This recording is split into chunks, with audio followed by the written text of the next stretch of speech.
Budget सत्र का 15वां दिन और एक बार फिर से 60-40 नई चलते 1932 सदन के अंदर गूंजता हुआ नजर आया। मुख्यमंत्री हेमंत सोरेन ने सदन के अंदर इसको लेकर के अपनी बातें रखी। वहीं दूसरी ओर बाबूलाल मरांडी ने इस पर जवाब दिया है। मीडिया से मुखातिब होकर के सीधे सुनिए उन्होंने आखिर इस पूरे मामले को लेकर के क्या कुछ कहा है। तो हेमंत सोरेन के चेहरा से नकाब जो है ना वो पूरी तरह से उतर गया। जो झारखंड के हितैषी का जो दम्भ भरते रहे ये सरकार, लेकिन वो पूरी तरह से अब उतर चुका है। झारखंड की जनता उनको अब अच्छी तरह से समझ चुकी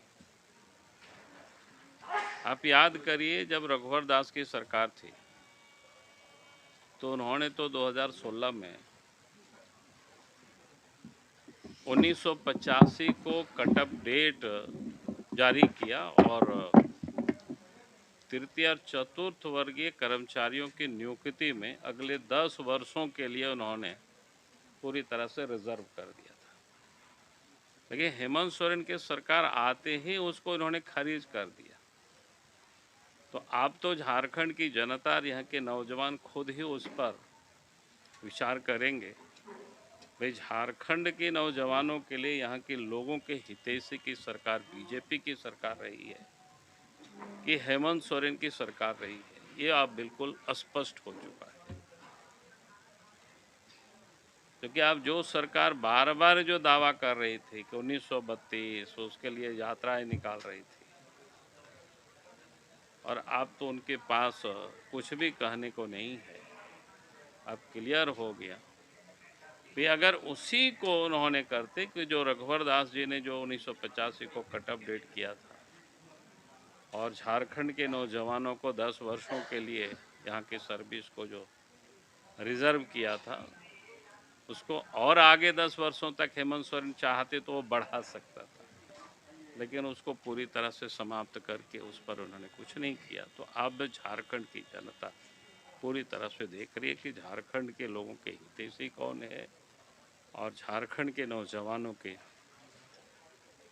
हक को मारने वाले कौन है, वह बिल्कुल स्पष्ट हो चुका है। बाबूलाल जी, मुख्यमंत्री जी कह रहे थे कि अभी हमारे पास बहुत सारा अस्त्र है, सारे अस्त्र आप लोगों के पास ही नहीं।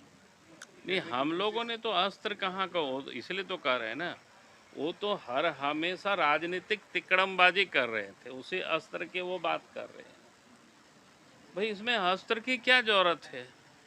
सीधी सीधी बात थी, झारखंड के लोगों के हितों की रक्षा करना, उसके लिए कानून बनाना, उसके लिए इनको यहाँ प्रोटेक्शन, उसके लिए विचार करती सरकार। तो ये तो राजनीतिक खेल ही वो खेल रही थी।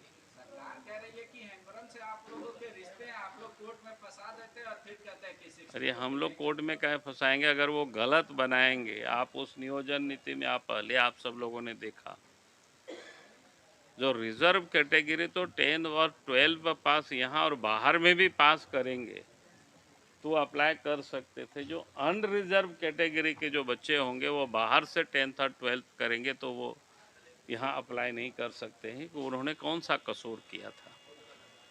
तो स्वाभाविक है लोग कोर्ट जाएंगे।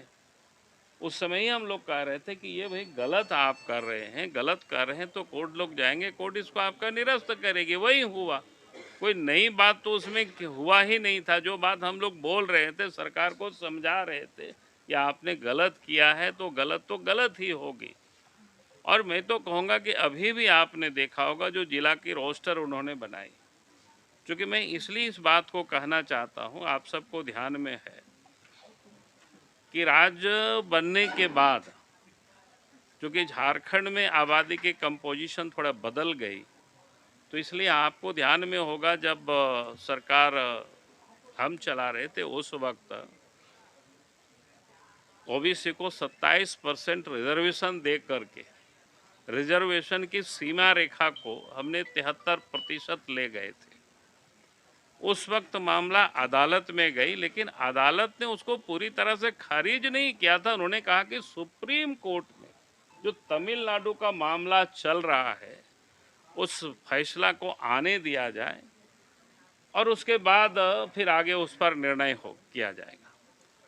और सुप्रीम कोर्ट का जब निर्णय आया और सुप्रीम कोर्ट ने कहा कि राज्य सरकार चाहे तो राज्य में ज़रूरत उनको महसूस होगी तो 50% से उस सीमा रेखा को आगे बढ़ा सकती है।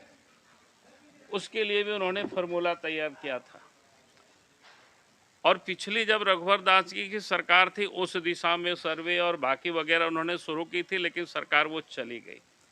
तो कायदे से हेमंत सोरेन की सरकार को एक आयोग गठित करके, जिसको ट्रिपल टेस्ट भी कहते हैं, एक बार सर्वे करा लेते और उसके बाद ओबीसी की आबादी चूंकि यहाँ बड़ी तादाद में है उसको ध्यान में रख करके और फिर वो जो रिजर्वेशन की पॉलिसी ले आती ताकि उन लोगों की हक को भी मारा नहीं जाता।